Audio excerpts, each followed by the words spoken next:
Jasmine Sinclair woke that morning in a haze of contentment. The sunlight streamed through the floor-to-ceiling windows of the master bedroom, bathing the plush white duvet in a golden glow. She let out a small sigh of happiness before glancing over at her sleeping husband, Leo Sinclair. They were the envy of everyone, young, wealthy, and deeply, or so it seemed, in love. Their mansion, situated in an exclusive neighborhood surrounded by towering oak trees, boasted an ornate double staircase entrance, a landscaped garden reminiscent of a fairy tale castle, and an infinity pool that sparkled like liquid sapphire in the afternoon sun. Inside the house, the walls were adorned with modern art, and the floors were immaculate marble. Housekeepers kept everything pristine, and their personal chef prepared gourmet meals that most people only dreamed of tasting. Jasmine slipped out of bed quietly, letting Leo rest a little longer. It was their anniversary, and she wanted to prepare a special breakfast. She had already arranged for a bouquet of deep red roses to be delivered to the dining table, along with a handwritten note expressing her gratitude for the years they had shared. As she walked down the hallway, she passed portraits of them on exotic vacations, skiing in the Swiss Alps, strolling hand in hand along the beaches of Santorini, and laughing together in bustling cityscapes around the world. Yet, beneath this perfect exterior, she sensed a shift in the air. It was something intangible, a subtle tension that had been creeping into their marriage. For the past few weeks, Leo had grown distant. He was preoccupied with his phone, often disappearing into other rooms to take calls. When Jasmine asked him what was going on, he would reply that it was just business. She wanted to believe him. After all, he was a successful entrepreneur who thrived on constant communication, but the little voice in her head whispered that this was different. As she whisked eggs in the kitchen, her best friend Maya's words echoed in her mind, "Don't ignore your instincts, Jazz. If something feels off, it probably is." The last thing Jasmine wanted was to be suspicious of Leo. She adored him, his quick wit, his charm, and that confident grin he flashed when he closed a lucrative deal. She thought of the early days when he had wooed her with handwritten love letters, midnight serenades, and spontaneous road trips. By the time Leo came downstairs, Jasmine had prepared an elaborate spread: fluffy omelets, fresh fruit parfaits, crispy bacon, and French toast dusted lightly with powdered sugar. There was a bottle of champagne on the table to toast their anniversary. "Good morning," she said with a bright smile, hoping to see that old sparkle in his eyes. "Morning," Leo replied curtly, barely looking at her as he scrolled through messages on his phone. He gave her a quick peck on the cheek and settled into a chair, scanning the breakfast as though it were an afterthought. Her heart sank. Still, she kept up her pleasant demeanor, determined to salvage the morning. "Happy anniversary, darling," she said, pushing the rose bouquet gently toward him, along with her note. "I can't believe it's been another wonderful year." He glanced at the roses and forced a smile. "Right, happy anniversary," he said, then cleared his throat and looked back at his phone. "I've got a meeting in about an hour, so I'll have to be quick." Jasmine felt the sting of disappointment. She tried to ignore it by sipping her orange juice. After all, she could address his behavior later. For now, she wanted to make the best of this moment. She told herself she was just imagining things, that business pressures were causing him stress. But a nagging doubt remained. Later that evening, they went out to celebrate. Leo had reserved a table at an upscale restaurant with panoramic views of the city skyline. The ambience was romantic, the low lights, the soft hum of a pianist in the corner, and flickering candles that lent a golden hue to the dinner setting. Yet the more Jasmine tried to engage in conversation, the more she noticed Leo's detached expression. Finally, she mustered the courage to ask, "Leo, is everything all right? You've been quiet." He forced a smile. "I'm just tired, Jasmine.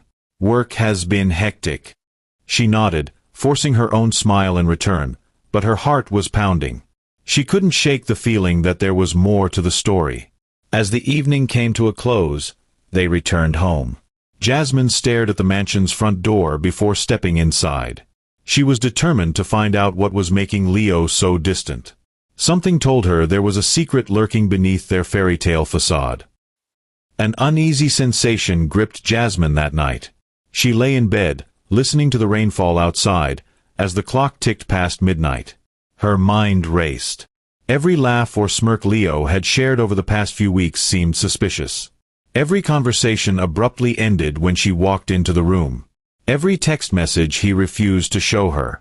Eventually, exhaustion gave way, and she drifted off.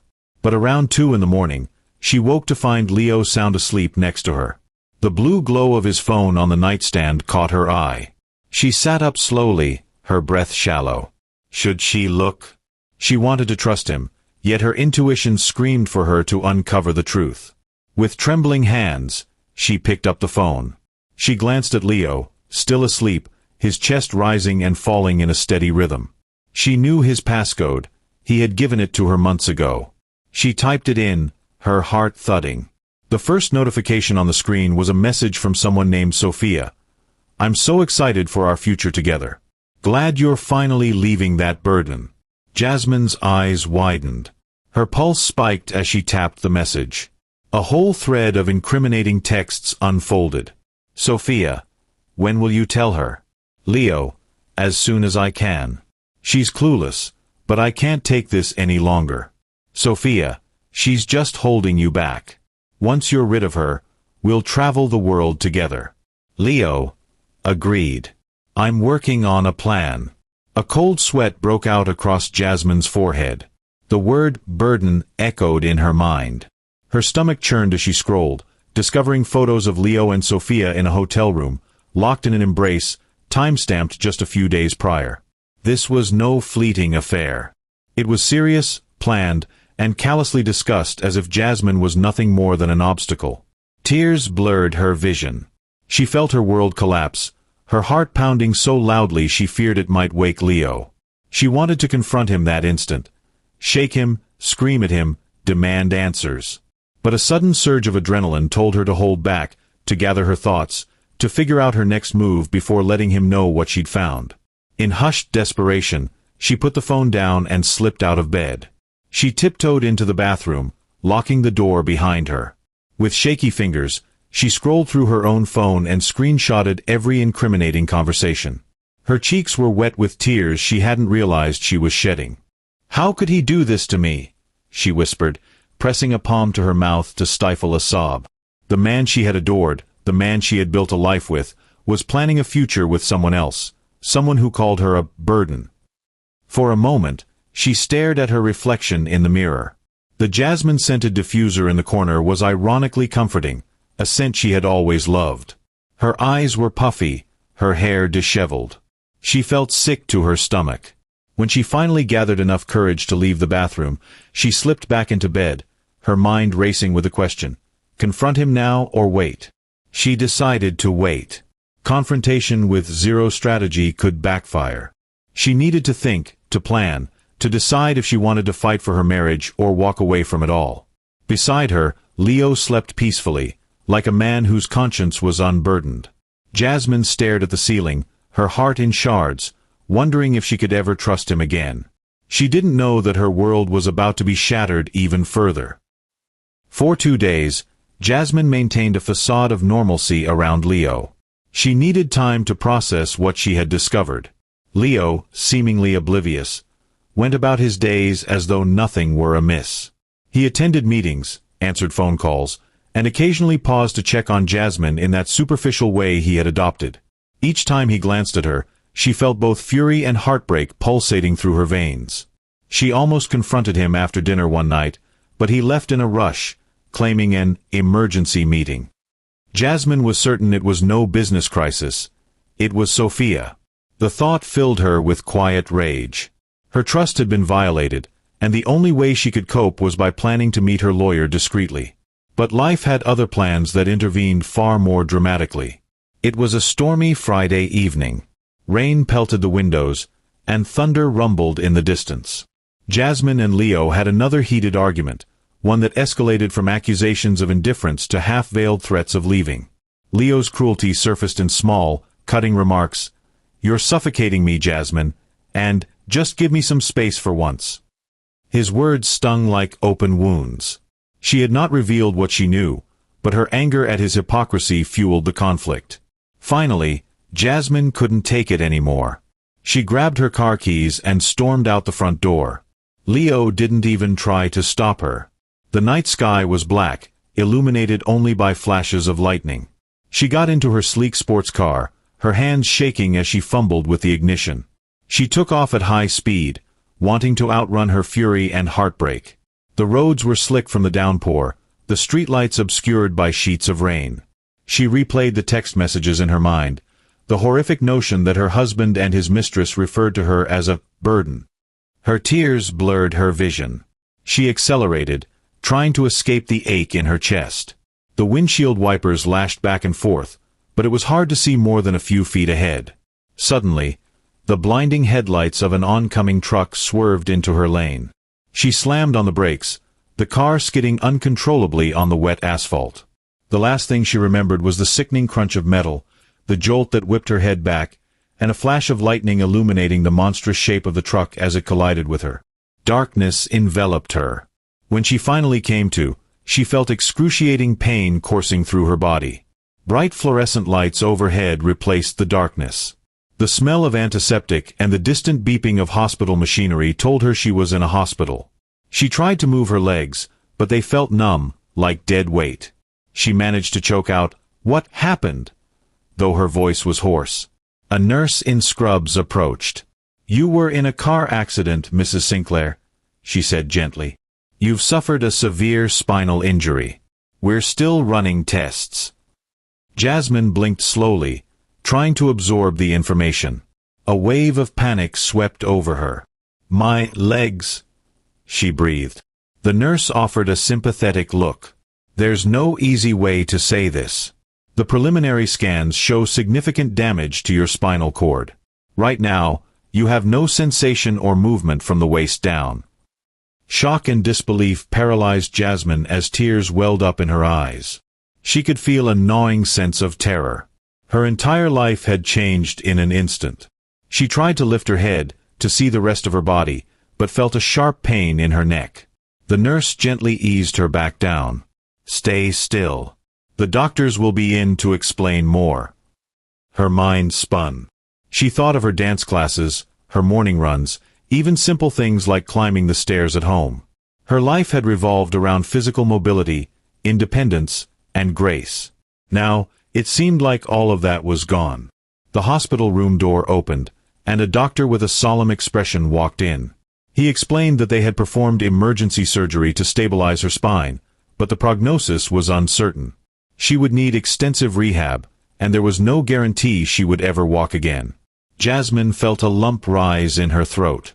"I need my husband," she whispered, momentarily forgetting their marital turmoil. She just wanted comfort, a familiar presence, a hand to hold. 2 days passed before Leo finally set foot in her hospital room. The moment he entered, Jasmine felt her heartbeat quicken. She searched his face for any trace of compassion or guilt. His expression was calm, almost detached. He wasn't the teary-eyed spouse rushing to comfort his injured wife. She managed a small, hopeful smile. "Leo, you're here. I've been so scared." Her voice quivered. He nodded, stuffing his hands into his pockets. "Yeah. I had some business to wrap up first," he said. There was no hug, no warm greeting. He looked at her with a mix of pity and discomfort, as if the sight of her in the hospital bed unsettled him. Her heart sank. "Business? Leo, look at me. The doctor said I might never walk again." Her eyes brimmed with tears. He glanced away, as though unable to maintain eye contact.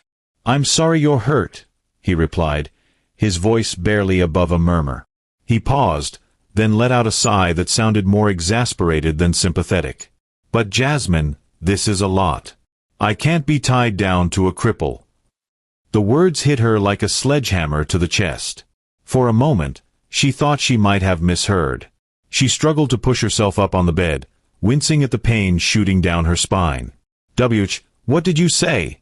she choked out, tears streaming down her cheeks. He shrugged, avoiding her gaze. "Look, let's not make this harder than it needs to be. I'm filing for divorce. The papers will be sent over soon." A sob tore from Jasmine's throat, raw and anguished. You can't be serious. Leo, I need you. I'm paralyzed, And you're... I'm sorry, he interrupted, though he didn't sound sorry at all. But I can't handle this. I need a partner who can live life with me. This isn't what I signed up for. Rage and despair warred within her. She gripped the bedsheets, her knuckles turning white. You coward, she hissed. How could you do this? We vowed, in sickness and in health. Leo offered a dismissive shrug. People change. Circumstances change. He turned to go, his expensive loafers clicking on the linoleum floor. Jasmine screamed after him, the pain in her soul far deeper than any physical injury. Don't you dare walk away from me, Leo. But he was already gone. The door slammed shut, echoing in the corridor. Collapsed against the pillows, she wept bitterly. The heartbreak seared her more than the actual spinal injury. Her tears soaked the hospital gown, and she clenched her fists in utter devastation. A nurse rushed in, concern etched on her face. She tried to comfort Jasmine, but the betrayal cut too deep. All Jasmine wanted was the husband she thought she knew, but that man was gone, replaced by an unrecognizable stranger. That night, while nurses tended to her and tried to adjust her medication for the pain, she lay awake, staring at the ceiling. Her body was broken. Her marriage was collapsing. She had never felt so alone in her life. A few agonizing weeks later, Jasmine was discharged from the hospital. Though physically she was stabilizing, emotionally she felt like a fragile shell of her former self. She still held onto a faint hope that Leo would relent, or at least help her transition from hospital to home. But as she sat in the wheelchair, waiting by the hospital's entrance, no limousine or familiar driver arrived. Instead, Maya, her childhood friend, came rushing through the automatic doors. "Jazz!" Maya exclaimed, her eyes brimming with concern. She hurried over and wrapped Jasmine in a warm embrace, carefully avoiding the bandages and the wheelchair's metal frame. "I was so worried. Why didn't Leo come?" Jasmine let out a bitter laugh, tears already burning at the corners of her eyes. "He's divorcing me," she croaked, her voice barely audible over the hum of the hospital's air conditioning. "He said he can't be tied down to a cripple." Maya's jaw dropped. "What? Are you serious?" The fury in her voice could have melted steel. She glanced around, as if expecting Leo to appear so she could tear into him. When she saw no one, she kneeled in front of Jasmine, clutching her hands. "You're coming home with me." Jasmine shook her head. "No, I need to go back to the mansion. My things." But Maya's expression darkened. "Jazz, I just came from there. He's changed the locks. Your belongings were in garbage bags on the curb." "Garbage bags, Jazz." A fresh wave of humiliation and heartbreak crushed Jasmine. She wanted to faint, her body trembling as if the cold wind had cut through her bones. "How could he?" Maya gave her hands a reassuring squeeze. "I've already loaded your stuff into my car. Let's get you settled at my place. We'll figure out the rest." Jasmine nodded numbly.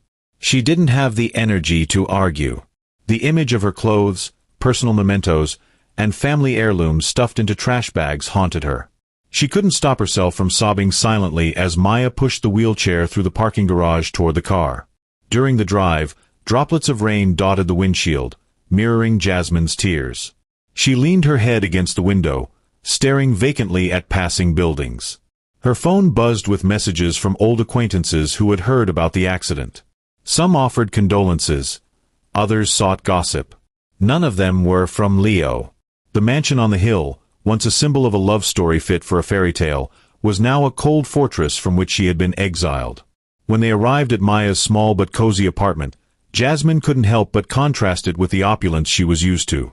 Still, Maya's place felt infinitely more welcoming than the mansion ever could now. The walls were painted in warm tones, adorned with family photos and inspirational quotes. A small lamp cast a comforting glow in the living room. It smelled like vanilla and home-cooked meals, more home than the mansion had ever felt, ironically. Maya helped Jasmine into a makeshift bedroom. It was actually Maya's office space, hastily rearranged to fit a hospital bed and a wheelchair-accessible layout. Boxes and books had been pushed to the corners. Once Jasmine was settled, Maya pulled up a chair. "I'm here for you, okay?" she said softly. "Leo might have kicked you out, but you are not alone." Tears streamed down Jasmine's face, yet she felt a flicker of gratitude. Her life was in pieces, but at least she had one person in the world who cared enough to hold her hand through the darkness. The following days blurred together in a haze of pain, medication, and restless nights. Jasmine spent most of her time in the wheelchair, struggling to adapt to life without the use of her legs. Simple tasks like moving from the bed to the bathroom felt like insurmountable obstacles. She hated feeling helpless. Every ache in her spine reminded her of the night her life had flipped upside down. Maya took time off from work to care for her, cooking meals, cleaning up, and offering emotional support. Yet no matter how kind Maya was, Jasmine couldn't shake off the gnawing depression that clung to her like a dark shadow. One evening, after a particularly grueling physical therapy session at a local rehab center, Jasmine found herself spiraling into despair. She stared at the walls of Maya's apartment, feeling claustrophobic and burdened by her existence. "I don't know how to keep living like this," she whispered to Maya. "I should have died in that crash." Maya's eyes widened, her voice trembling with emotion. "Don't you ever say that, Jasmine. Don't you dare give up."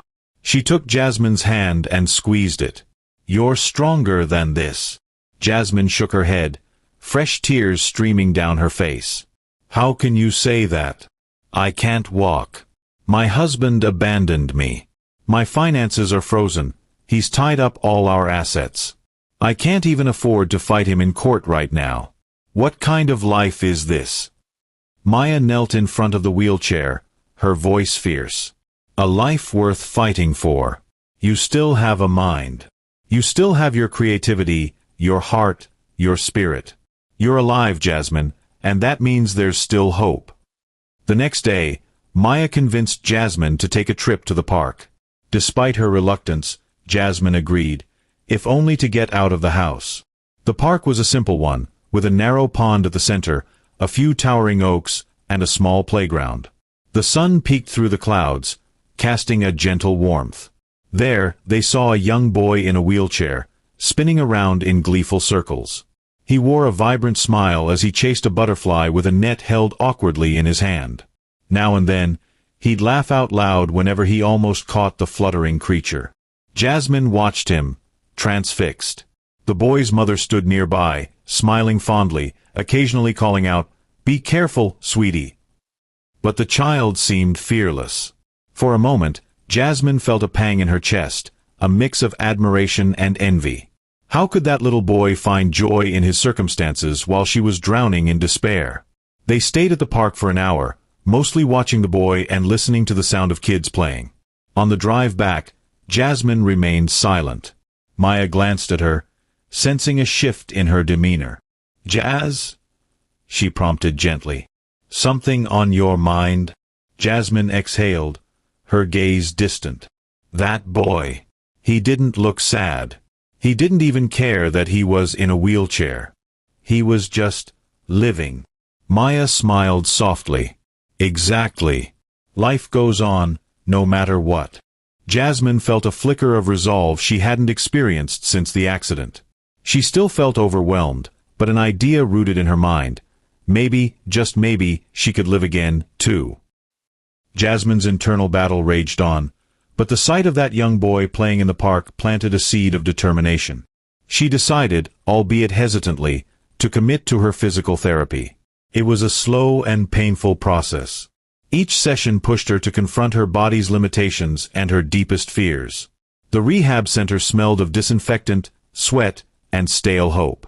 Rows of treadmills, balance bars, and weight machines lined the space, along with specialized gear for those with limited mobility. Her first therapist, Marta, was gentle but firm. "You may never walk again," Marta told her on day one, "but you can strengthen your arms, your core, and learn techniques to be independent. We won't sugarcoat this, but we'll give it our all." Jasmine gritted her teeth through the exercises. She felt pathetic at times, like a wounded animal struggling to stay upright. Yet whenever she wanted to give up, she remembered that little boy's laughter. If he could find joy, Could she at least find the courage to continue? The mental therapy sessions were equally challenging. She had never been one to confide in strangers, but her psychologist, Dr. Bennett, had a calm demeanor that put her at ease. Sitting in a small pastel-colored office, Jasmine recounted the accident and Leo's betrayal. Sometimes she broke down in tears. Other times, she seethed with anger.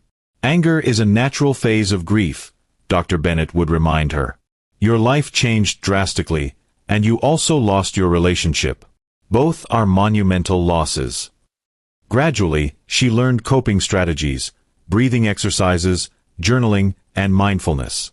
None of it felt natural at first, but small moments began to click. She discovered she didn't have to be a prisoner to her emotions. She could let them pass like clouds in the sky. At home, Maya ensured Jasmine kept up with her daily routines. From gentle stretching to basic household tasks she could manage from her wheelchair. On days when Jasmine lacked motivation, Maya would open the curtains wide, blast upbeat music, and say, "We're doing this, okay? You and me." One afternoon, while scrolling through social media, Jasmine stumbled upon a motivational video featuring a woman who had lost her sight yet started a successful baking business. The woman's unwavering determination resonated with Jasmine. That evening, she told Maya, "I'm trying to fight, but I don't know what I'm fighting for anymore. My old life is gone. What's the point?" Maya poured them cups of chamomile tea and sat beside her. "You're still here, Jazz. You're still breathing. That means you have a new life to create. Don't worry about how big or small. Just think of something that gives you a spark." Jasmine sighed. "I used to love fashion and jewelry design, remember? I sketched silly necklaces in high school." Maya's face lit up. "I remember. You were really good at it." Jasmine frowned, her voice trembling with both fear and excitement. "But that was so long ago. I don't know if I can still do it.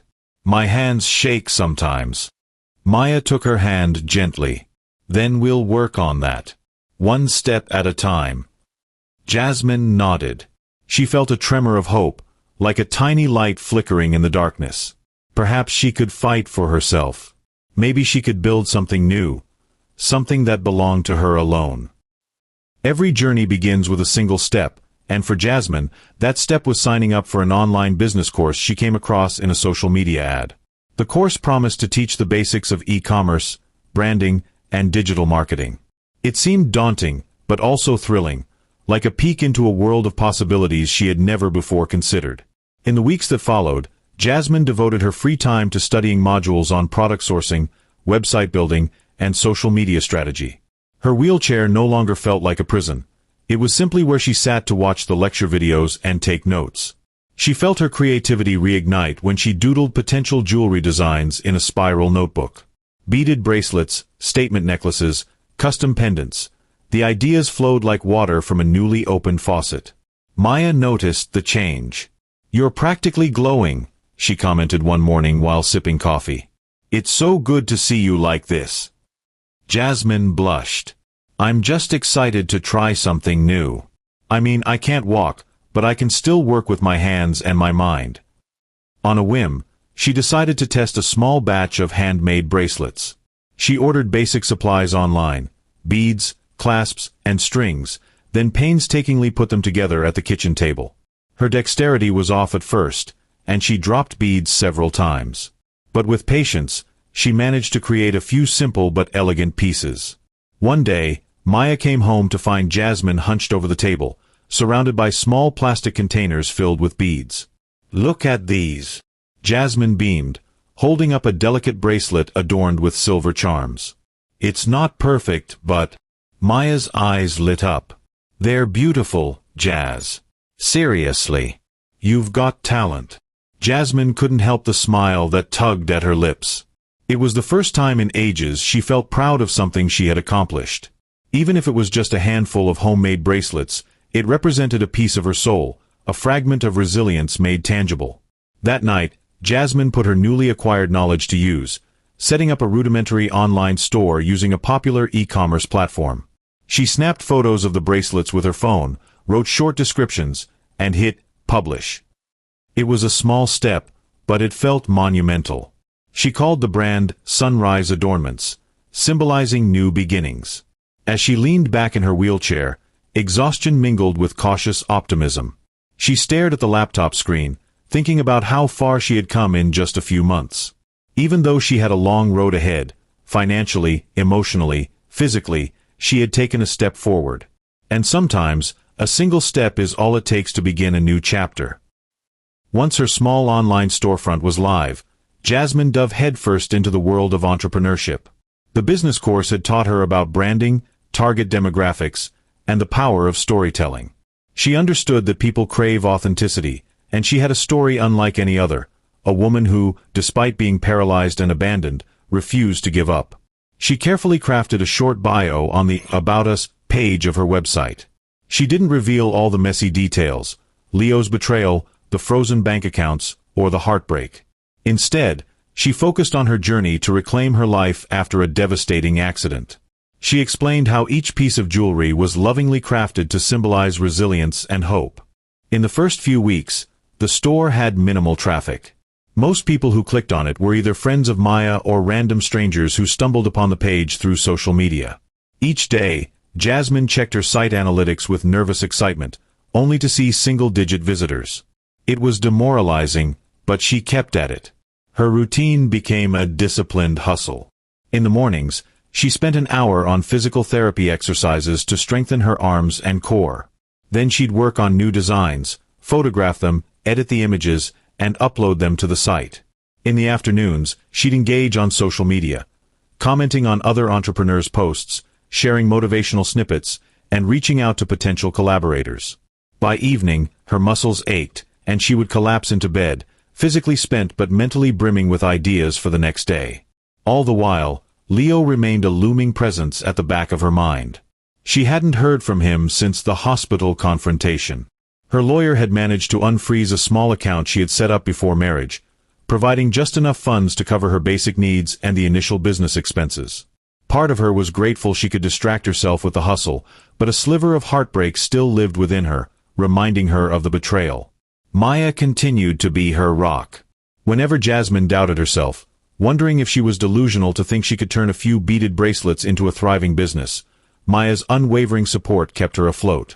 They spent late nights brainstorming marketing ideas, sipping cups of tea, while scribbling notes on large poster boards. "We'll make it happen," Maya would say, pointing at the neat list of tasks. "Even if we fail, we'll fail forward." Jasmine smiled each time, appreciating the optimism. Despite the slow start, she had this unshakable feeling that she was on the cusp of something significant. Early one morning, as jasmine-scented incense wafted through Maya's apartment, Jasmine opened her laptop to check her store dashboard. She didn't expect much. The past week had brought 0 sales. Her eyes nearly popped out of her head when she saw the notification. 1 new order. Heart pounding, she clicked on the details. The buyer was a young woman from across the country who had stumbled upon Jasmine's Instagram page. She had purchased a simple silver-beaded bracelet for $20. "Maya!" Jasmine yelled, wheeling herself toward the living room. "I made a sale." Maya jumped up from the couch, nearly spilling her coffee. "You're kidding. That's amazing." They shared a hug, beaming with the triumph of this seemingly tiny victory. But to Jasmine, it was monumental. It wasn't about the amount, it was about validation. Someone out there believed in her product enough to pay real money for it. Bolstered by the milestone, Jasmine packed the bracelet with extra care, slipping in a handwritten thank you note. She wrote, "Thank you for being my first customer. Your support means more than you'll ever know." With trembling excitement, she placed the package in a bubble mailer and addressed it carefully. The local post office was only a few blocks away, but the journey felt like a grand adventure. Maya pushed Jasmine in her wheelchair, while Jasmine clutched the package in her lap. The sun was shining, and the world seemed just a little bit brighter. She dropped the mailer into the slot and felt a wave of pride wash over her. That night, as they celebrated with takeout pizza and laughter, Jasmine thought about how a single sale could ignite such a sense of purpose. Yes, it was small, but it represented the start of a dream. And she was determined to keep that dream alive. Over the next few weeks, sales trickled in slowly, 1 or 2 a week, sometimes none. Determined to expand her reach, Jasmine invested her time in studying social media strategies. She crafted short videos detailing her process of making jewelry from her wheelchair, explaining the symbolism behind each piece. Despite her initial nervousness about being on camera, she discovered a surprising strength in her vulnerability. People connected with her authenticity. One day, Maya decided to share Jasmine's story on her personal account, tagging a few influencers she admired. Most never responded. But then, one did. A well-known lifestyle influencer with millions of followers saw Maya's post, watched Jasmine's videos, and decided to share it on her own page with a heartfelt caption, "Inspiring story of a woman who refused to let tragedy define her. Check out her beautiful jewelry at its sunrise adornments." The impact was immediate and dramatic. Jasmine's phone blew up with notifications. Her store dashboard began lighting up with hundreds of visitors, then thousands. Sales orders streamed in faster than she could refresh the page. Each ping felt like a bolt of euphoria. She and Maya squealed in amazement, their eyes wide as the number of orders soared into the hundreds within the first hour. By the end of the day, Jasmine had over 1,000 orders. 1,000. She stared at the screen, tears of joy mixing with a touch of panic. How would she fulfill all of these? She quickly pivoted, ordering more supplies, setting up an assembly line on the dining table. Maya enlisted some friends to help package and label. It was chaotic, overwhelming, and utterly thrilling. Meanwhile, messages poured in, "You're such an inspiration. My mom is paralyzed too, and seeing your story gives me hope. You're changing lives with your jewelry." Jasmine felt a renewed sense of purpose. Every ache in her back, every bruise on her palms from the wheelchair rims, seemed worth it. "Can you imagine?" Maya said breathlessly as they collapsed on the couch at midnight, exhausted from packaging orders. "Your story is literally going viral." Jasmine smiled, tears in her eyes. "I've never been so tired, or so happy." Not a week had passed since the viral explosion when Jasmine's phone rang unexpectedly. She almost didn't answer, but curiosity got the better of her. She saw the caller ID, Leo. Her heart thudded. Why would he be calling now, after leaving her in the gutter? She had half a mind to ignore it, but part of her wanted to know what he had to say. Gathering her composure, she picked up. "Hello," she said, her voice betraying a slight tremor. "Jasmine," came Leo's smooth tone. "How have you been?" She almost laughed at the audacity. "You care all of a sudden?" He sighed, adopting a remorseful tone. "Listen, I know things ended badly between us. I've been doing a lot of thinking. I saw your business online. It's amazing what you've accomplished." She clenched her jaw, her grip tightening on the phone. So that was it. He must have seen her success. "Cut to the chase, Leo. Why are you calling?" A brief pause. I'd like to meet. To talk things over." Jasmine felt fury roiling in her gut.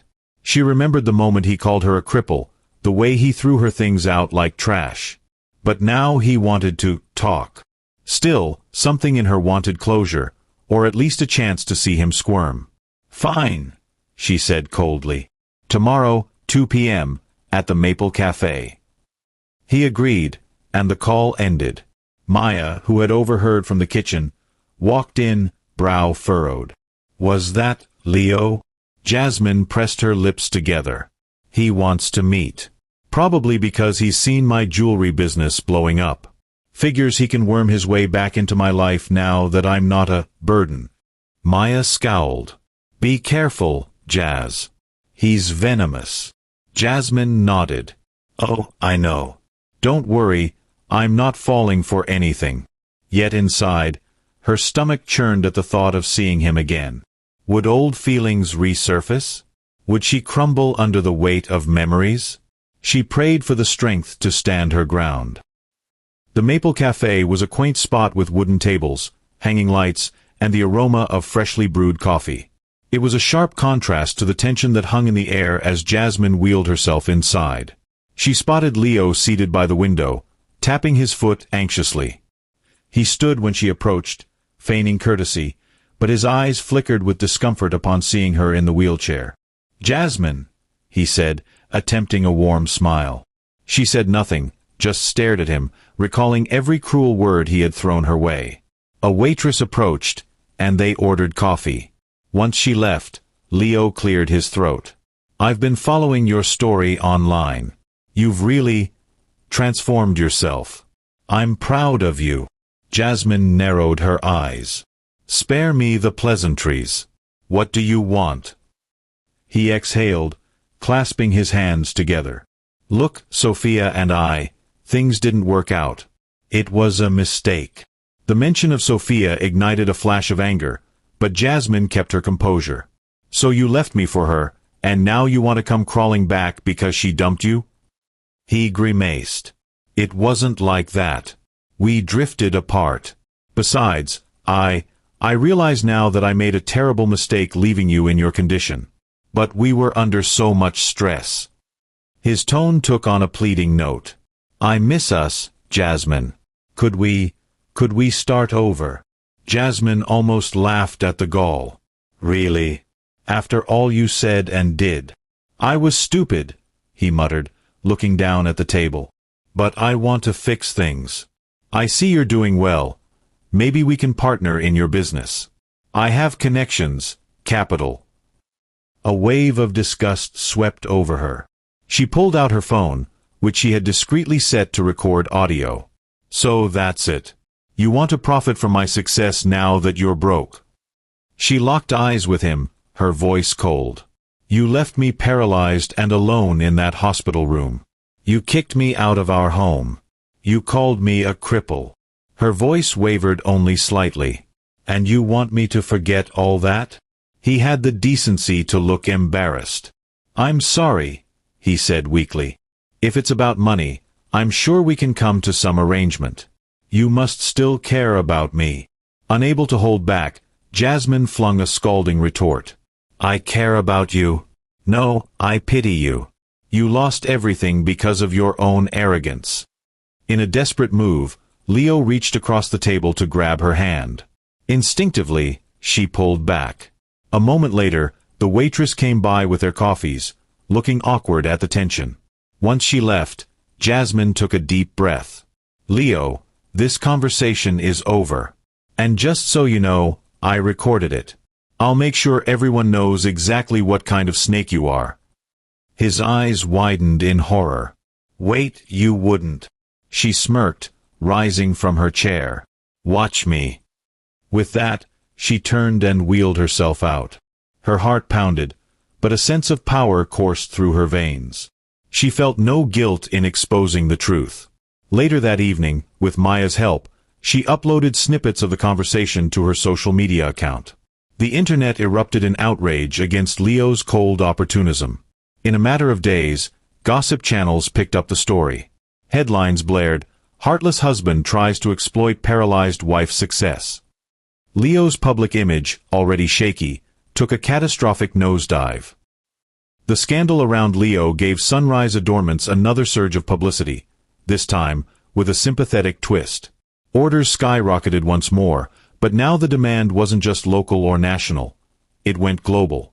People from Europe, Asia, and Australia placed orders, clamoring to support the brand and the inspiring story behind it.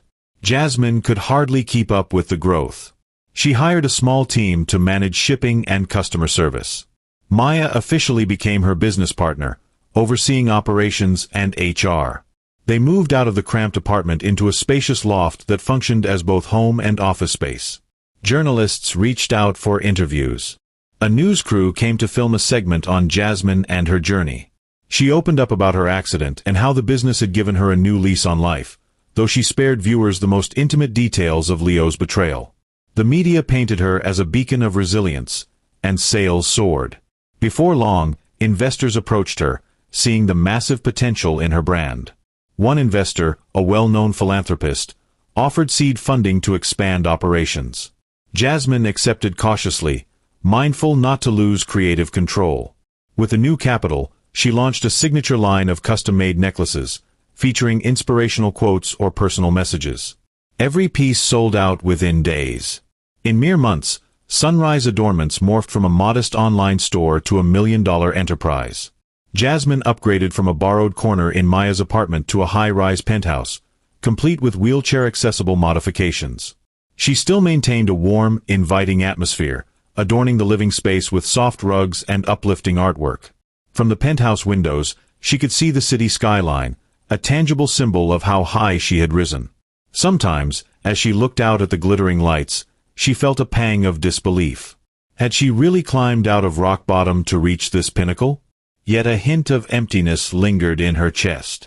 Even the most lavish penthouse and booming business couldn't fully quench the loneliness that crept in late at night. Success was sweet, but something in her heart was still tender, perhaps a longing for genuine love and companionship. During a charity gala aimed at supporting women with disabilities, Jasmine found herself in unfamiliar territory. Dressed in an elegant black gown tailored to accommodate her wheelchair, she mingled with philanthropists, celebrities, and entrepreneurs. She delivered a short speech about resilience, receiving a standing ovation. Afterward, as she moved through the crowd, she was introduced to Ethan Blake, a tech entrepreneur known for his successful startups. He was tall, with gentle eyes and a relaxed demeanor that contrasted sharply with Leo's intense, flashy persona. Ethan took her hand softly. "Your story is remarkable," he said, a sincerity in his voice that immediately put her at ease. "I'd love to learn more about your jewelry line." They ended up speaking for nearly an hour, sharing their experiences in business and life. While Jasmine was cautious, memories of Leo's betrayal still too fresh, Ethan's kindness and genuine interest in her journey sparked a warmth she hadn't felt in a long time. He asked thoughtful questions, offered advice without being condescending, and even cracked a few jokes that made her laugh despite herself. At the end of the evening, he asked if they could stay in touch. Jasmine hesitated for a moment, then handed him her card. I'd like that," she admitted, a small smile gracing her lips. For the first time in what felt like ages, she felt a flicker of excitement that had nothing to do with business milestones.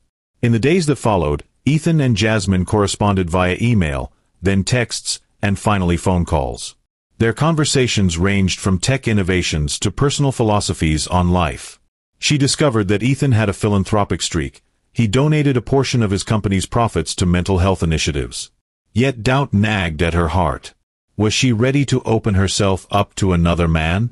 Could she trust again?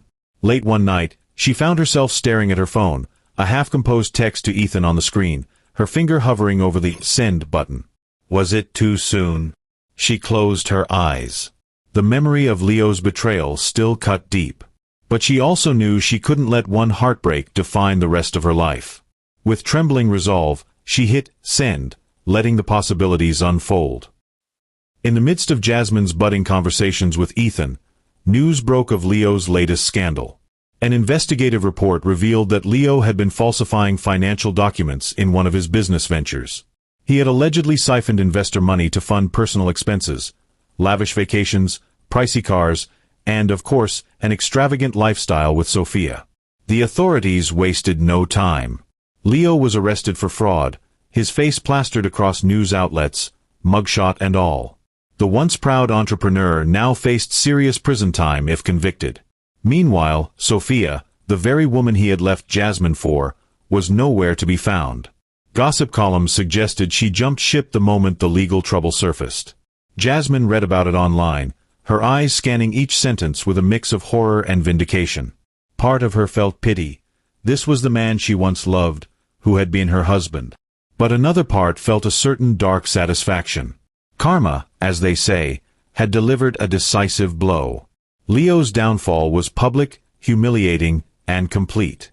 That afternoon, Maya asked her gently, "You okay after reading all that?" Jasmine nodded slowly. "Better than I expected to be. I'm sad he took this path, but he made his choices. And he hurt a lot of people along the way." The next day, Jasmine received a notification from her lawyer. With Leo's assets frozen and his reputation in shambles, the divorce settlement was finalized in Jasmine's favor. The brand new chapter of her life now came with legal confirmation. She was free. Yet the question lingered, would this closure help her move on, or would the scars remain? Weeks after Leo's arrest, Jasmine's phone rang once more with a number she didn't recognize. she answered warily. A voice she recognized, Leo's attorney, spoke on the line. "Ms. Sinclair, excuse me, Ms. Jasmine," he said, stumbling. "Leo asked me to deliver a letter to you. I'm obligated to inform you. He's in jail, awaiting trial, and, well, he wants you to read it." A tense silence followed. "Fine," Jasmine replied, feeling her stomach churn. "Send it to my office address." A few days later, the letter arrived. It was a single page, typed, but signed by Leo. He wrote about his regrets, how he let greed and selfishness cloud his judgment, how he hoped Jasmine would find it in her heart to forgive him. The words reeked of desperation rather than genuine remorse. Jasmine stared at the page for a long time, memories flooding back, the marriage, the accident, the heartbreak, the unstoppable wave of pain. She remembered that once upon a time, she truly loved him. But that chapter had closed with unrelenting finality. She took the letter to the living room, where Maya was sipping tea. Without reading the rest, Jasmine tore it in half, then into quarters, then eighths. She dropped the pieces into the trash can. Maya raised her eyebrows. "No regrets." Jasmine's gaze was steely. "None," she said firmly. In that moment, she felt the last vestiges of Leo's hold on her vanish like smoke in the wind. Jasmine's next bold move stunned everyone who followed her story. She bought back the mansion that Leo had once locked her out of. The property was up for auction to pay off some of Leo's debts, and she seized the chance. In a twist of poetic justice, she now owned the very place that had symbolized her betrayal and abandonment. But she had no desire to live in it. Instead, she announced the grand opening of the Sunrise Empowerment Center, a hub for women recovering from traumatic life events. It featured an accessible gym, counseling offices, skill training workshops, and even a small daycare for single mothers. The launch was met with enormous support. Donors from all over the world contributed, inspired by Jasmine's vision. On opening day, reporters, local dignitaries, and beneficiaries gathered in what used to be the mansion's opulent foyer. Now, it was a welcoming reception area adorned with motivational posters, uplifting quotes, and bright murals painted by local artists. The once intimidating marble floors felt transformed into something warm and inclusive. Jasmine cut the ribbon from her wheelchair, tears glistening in her eyes. Cameras flashed, capturing the triumphant moment. "This center," she announced, voice shaking with emotion, "is for every woman who feels alone, who's been made to believe she's not good enough. We are stronger than we think." That evening, after the crowds dispersed and the building quieted, Jasmine wheeled herself through the halls. She stopped in what used to be the master bedroom, hers and Leo's. Now it was set to be a group therapy room. A tear slid down her cheek, but it wasn't one of sorrow. It was gratitude for how far she had come. Though her focus was largely on her empowerment center, Jasmine's connection with Ethan continued to grow. He became a regular presence at her penthouse, bringing homemade meals and discussing charity collaborations. Their conversations flowed with ease. Sometimes they'd chat late into the night about philosophy, stargazing, or even silly things like the best pizza toppings. One day, Ethan proposed a weekend getaway. "Nothing fancy," he clarified. "Just a little cabin by the lake, wheelchair accessible. You could use a break from all the hustle." Jasmine hesitated, but Maya gave her an encouraging nudge. "Go, Jazz. You deserve it." So she found herself a few days later on a tranquil lakeshore, the sun reflecting off the water like diamonds. The cabin was rustic but cozy, with a wooden deck that faced the lake. Ethan helped her navigate down a small ramp to the dock. Together they watched the sunset, its orange and pink hues casting a mesmerizing glow over the calm waters. A gentle breeze carried the scent of pine and cedar. For a moment, Jasmine let herself relax completely, forgetting the whirlwind of her life. "I love this," she whispered, taking in the serenity. "I never thought I'd feel this peaceful again."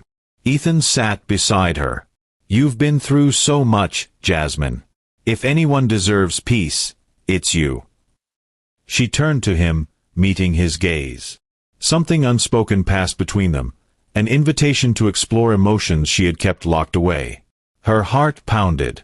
Slowly, Ethan leaned in, pausing just inches from her face, silently asking permission. With a soft breath, she closed the gap, meeting his lips in a gentle, tender kiss. As they pulled away, tears glistened in her eyes. She was both elated and scared.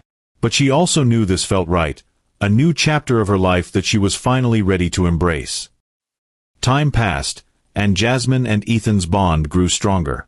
They partnered on business ventures, collaborated on philanthropic projects, and navigated life's ups and downs hand in hand. Ethan proved time and again that he wasn't Leo. He respected Jasmine's independence, supported her dreams, and never made her feel like a burden. One memorable afternoon, after a charity event, Ethan surprised Jasmine at her penthouse. He ushered her into the living room, which he had filled with soft, glowing candles. A gentle melody played in the background. "What's all this?" Jasmine asked, her heart fluttering. He knelt down, face to face with her in the wheelchair, and presented a small, velvet box. Inside was a simple yet breathtaking ring that featured a sunrise-shaped design, mirroring the logo of her jewelry brand. "Jasmine," he began, voice trembling with emotion, "will you marry me?" Her breath caught. She remembered the day Leo proposed, the flashiness, the big show. But this moment was different, pure, heartfelt. She felt an overwhelming sense of love and safety. "Yes," she whispered, tears streaming down her cheeks. 1,000 times yes. Their engagement made headlines, the ultimate comeback, paralyzed entrepreneur finds love again. Well-wishers from around the globe flooded her social media. Plans for an intimate wedding quickly transformed into a grand celebration, thanks to their combined networks. Even so, Jasmine insisted on personal touches, handmade jewelry for the bridesmaids, centerpieces inspired by her best-selling collection, and wheelchair-accessible facilities for all guests. The wedding date was set, and the world buzzed with anticipation. Sunrise Adornments sold special commemorative pieces for charity, with proceeds going to Jasmine's Empowerment Center. All eyes were on her. This time, she felt like she was writing her own fairy tale, on her own terms. On the eve of the wedding, Jasmine was in her private suite at a luxurious hotel where the ceremony would take place. She was practicing her vows, her heart brimming with excitement and just a hint of nerves. Maya was helping arrange Jasmine's dress when suddenly there was a soft knock at the door. Maya opened it, only to gasp in shock. Standing there, disheveled and trembling, was Sophia, Leo's former mistress. Her eyes were sunken, her clothes worn. She looked nothing like the glamorous woman from the scandalous photos. Jasmine's heart froze. "Sophia," she said, swallowing hard. "What are you doing here?" Sophia took a trembling step forward, wringing her hands. I'm sorry to just show up. I heard about your wedding. I didn't know where else to go." Maya folded her arms. "You have some nerve showing up here, especially after what you did." Sophia's eyes filled with tears. "Please, I'm not here to cause trouble. I'm desperate. After Leo got arrested, I lost everything. The media painted me as a gold digger. No one will hire me. I'm practically homeless." Jasmine took a deep breath, her emotions torn. This was the woman who contributed to her downfall, who called her a burden, and laughed behind her back. Yet here Sophia stood, broken and pleading. "I'm sorry, Jasmine," Sophia whispered, tears streaming. "I don't deserve your forgiveness, but I'm begging for mercy." That night, Jasmine faced a moral crossroad. If anyone deserved scorn, it was Sophia. But as she stared at the woman who once gloated about Jasmine's misfortune, she saw only a pitiful figure, crushed by life's harsh lessons. Maya, bristling with anger, said, "We should call security. Kick her out." Jasmine sighed, remembering how she herself had felt so alone after the accident, with no safety net. She turned to Sophia. "I can't forget what you did. You helped destroy my marriage, and you insulted me at my lowest point."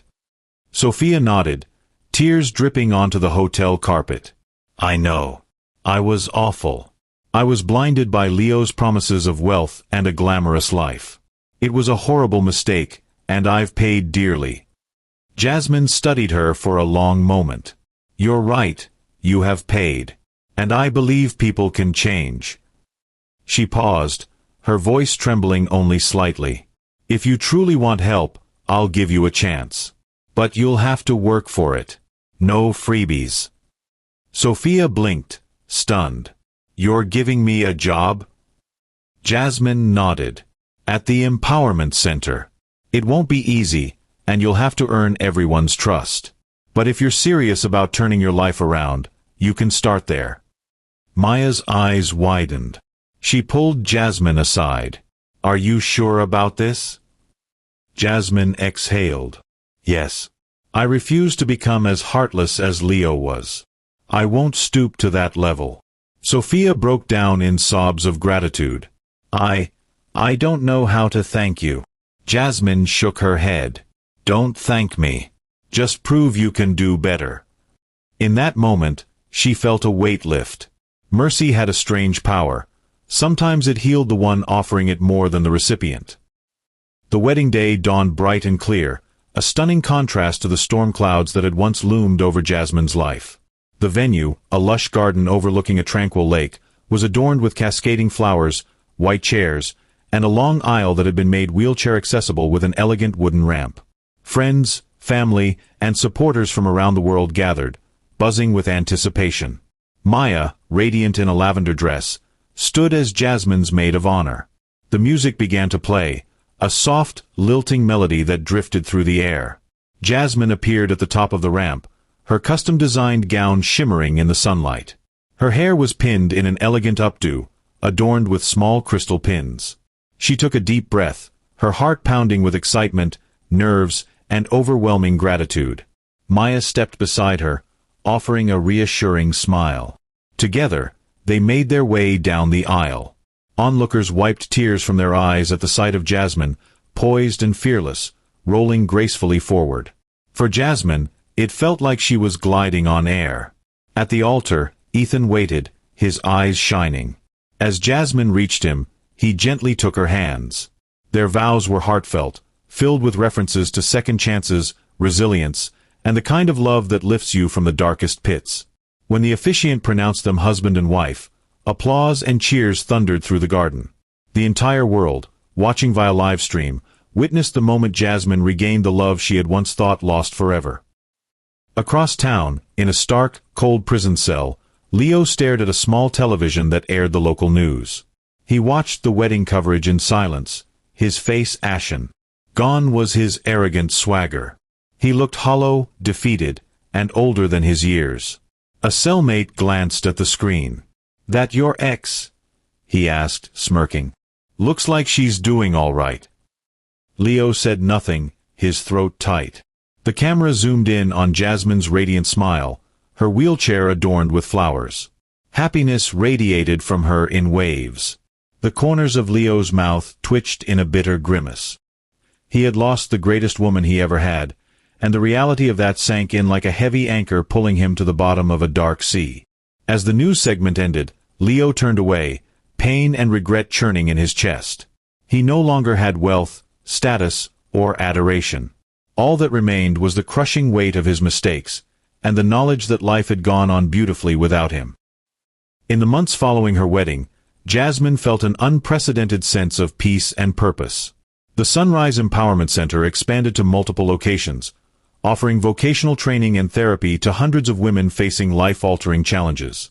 She also launched a philanthropic foundation, the Sunrise Hope Foundation, dedicated to supporting abandoned women, survivors of domestic violence, and anyone who needed a fresh start. Sophia worked diligently at the center, showing genuine remorse and gratitude. While some remained wary of her motives, she proved her sincerity through consistent hard work, gradually earning the trust of her colleagues. Jasmine occasionally checked in on her, offering mentorship and guidance. Ethan stood proudly by Jasmine's side, not as her savior, but as a supportive partner who believed in her vision. Their penthouse became a warm, inviting home, filled with laughter, the aroma of Ethan's cooking, and the clink of Jasmine's jewelry tools whenever inspiration struck. Though Jasmine still sometimes mourned the loss of her mobility, she discovered new facets of herself, inner strength, empathy, and leadership that might have remained hidden if her life had stayed on its old trajectory. She realized she wasn't just surviving, she was thriving in ways she never imagined. One evening, as dusk settled, Jasmine wheeled out to the balcony, gazing at the breathtaking sunset. The sky was awash in pink and orange hues, reminding her of the brand name that had propelled her forward, Sunrise. She took a deep breath, absorbing the serenity of the moment. In her mind, she spoke to the universe. Thank you for giving me the ultimate revenge, happiness. Because in the end, the best revenge was never about seeing Leo suffer. It was about her own freedom, her own joy, and a life that was undeniably, beautifully, and triumphantly her own. I'm glad you made it to the end. I hope you enjoyed the story.